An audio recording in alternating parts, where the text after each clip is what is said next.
Hello guys, welcome back to channel Baishakhi Das blog. Baishakhi Das blog অনেক অনেক স্বাগত। বন্ধুরা, এই দেখো আমি 2-3 দিন ঘরে ছিলাম না, ঘরগুলো সব নোংরা হয়েছিল, ধুলো বালি হয়েছে।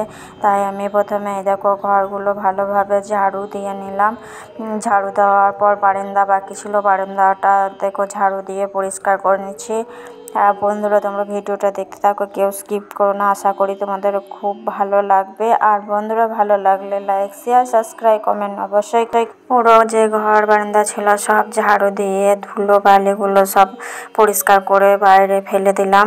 এই দেখো গেটটা খুলে নিলাম, গেটের বাইরে করে দিয়েছি ধুলো বালি সব দিয়ে। ঘরে দেখো মোছা লাগাবো, ঘরটা না পোছা লাগালে হচ্ছিল না। যে কালকে পোছা লাগিয়েছি, কালকে বাড়ি এসেছি, সকালবেলাতে দেখছি আর যে সাইডগুলো সব রাস্তার ধারে ঘর তো ধুলো হয়েছিল, সেই জন্য দেওয়াল সব ভালো করে মুছে নিলাম।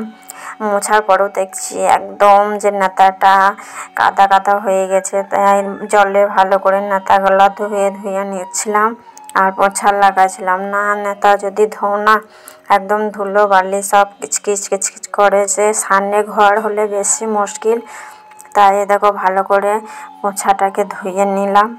বন্ধুরা, হাতে করে পোছা লাগাইছি। আমাদের যে পোছা লাগানো ফাটা ছিল সেটা খারাপ হয়ে গেছে, তাই হাতে করে পোছা লাগাতে হচ্ছে। আর শীতকাল পড়েছে, হাতে করে পোছা লাগাতে একদম হাতগুলো ঠান্ডা লাগছে, কিন্তু কিছু করার নাই, পোছা তো লাগাতে। ঘর বাড়ি পরিষ্কার না রাখলে একদম ভালো লাগে না।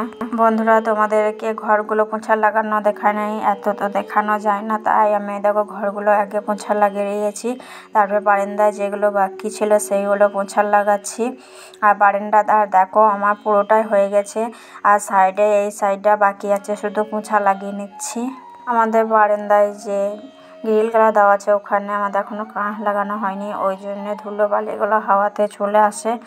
আর কদিনই বাড়িতে ছিলাম না বলে আর ওই রকম অবস্থা হয়ে গেছে। দেখো জলটা একদম কাদা কাদা অবস্থা হয়ে গেছে। আর আগে সিঁড়িগুলো পুছে নিয়েছি আমি, নিচে সিঁড়িটা একবার পুছে নিলাম। তাও দেখো মনে হচ্ছে ধুলো বালি সব কিরকির করছে। দুবার জল পাল্টি আনা হলো, তাও কি করব, ঘর তো পরিষ্কার রাখতেই হবে। ঘর পরিষ্কার না থাকলে একদম ভালো দেখায় না, তাই ঘরগুলো আমি ভালোভাবে মুছে নিলাম বন্ধুরা। আর ঘর দেখেও মোছার পর ঘরগুলো খুব সুন্দর চকচক করে, দেখো কত সুন্দর চকচক করছে।